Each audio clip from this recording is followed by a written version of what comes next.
भारतीय दलित पॅंथरचा भारतीय दलित पॅंथरचा डॉक्टर बाबासाहेब आंबेडकरांचा डॉक्टर बाबासाहेब आंबेडकरांचा भारतीय संविधानाचा भारतीय संविधानाचा वोट हमारा राज तुम्हारा नहीं चलेगा नहीं चलेगा वोट हमारा राज तुम्हारा नहीं चलेगा नहीं चलेगा हम सब एक है हम सब एक है लढेंगे जीतेंगे लढेंगे जीतेंगे भारतीय दलित पॅंथरचा जय असो भारतीय दलित पॅंथरचा जय असो।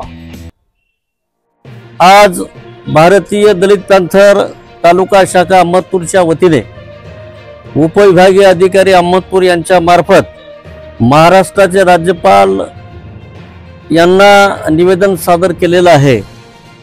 महाराष्ट्र शासनाने 2024 विधानसभा विधेयक क्रमांक 33 हे आणलेलं आहे। या विधेयकामध्ये अशी तरतूद आहे की व्यक्ती आणि संघटना यांच्या विवक्षित आणि बेकायदेशीर वर्तनावर प्रतिबंध घालण्यासाठी हे विधेयक महाराष्ट्र शासनाने आणलेलं आहे।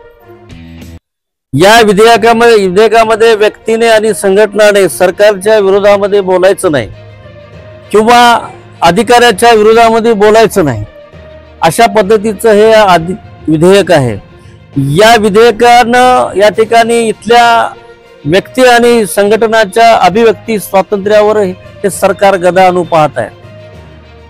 या ठिकाणी महाराष्ट्रामध्ये एखादी व्यक्ती किंवा एखादी संघटनाचं वर्तन जर बेकायदेशीर असेल तर त्याच्या बाबतीत IPC भारतीय संविधानामध्ये विविध कलमाची तरतूद केलेली असताना याच्याही पलीकडे जाऊन मुंबई पोलीस अधिनियम याच्यामध्ये सुद्धा तरतूद आहे।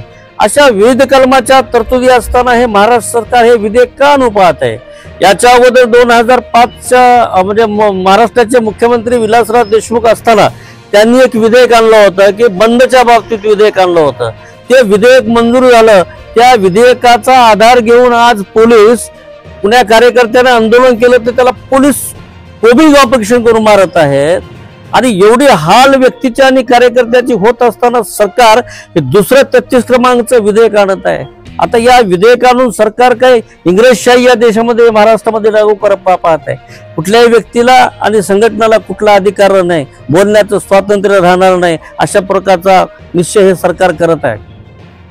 हे विधेयक जर पास झालं तर अगोदरच्या विधेयकावर जर पोलीस कोबिंग ऑपरेशन करून मारत नसतील तर हे विधेयक पास झालं तर भविष्यात पोलीस गोळ्या घालतील का काय अशी भीती समाजामध्ये आणि कार्यकर्त्यांमध्ये निर्माण झालेली आहे। म्हणून लोकशाहीने दिलेला जो अधिकार आहे अभिव्यक्ती स्वातंत्र्याचा तो अधिकार अबाधित राहिला पाहिजे म्हणून या ठिकाणी भारतीय दलित पॅंथरच्या वतीने त्या विधेयकाचा आम्ही निषेध करतोय आणि माननीय राज्यपालांना आम्ही निवेदनामार्फत विनंती करत आहोत। लातूर जिल्ह्यामध्ये सर्व तालुक्यातून भारतीय दलित पॅंथरच्या वतीने आज निवेदन देण्यात येत आहे। कार्यकर्ते देऊ लागलेत। या ठिकाणी मी या माध्यमातून सरकारला इशारा देऊ इच्छितो की विधेयक रद्द झालं पाहिजे। माननीय राज्यपालांनी हे रद्द करावं अन्यथा महाराष्ट्रभर याचे पडसाद उमटतील। महाराष्ट्रभर याबाबत तीव्र आंदोलन करण्यात येईल याची शासनाने नोंद घ्यावी। या विधेयकाच्या अनुषंगाने तुमची भूमिका कशी असते? आम्ही प्रथम राज्यपालाला विनंती करत आहोत। विनंती करणं हे आमचं कर्तव्य आहे। भारतीय दलित पॅंथर हे केडर बेस संघटना नाही म्हणून संघटन हे बाबासाहेबांच्या स्वप्नातलं संघटन आहे, बाबासाहेबाला अपेक्षित असलेलं संघटन आहे। आम्ही अगोदर विनंती करू आणि विनंती नाही केली तर मग महाराष्ट्रभर आंदोलन करू।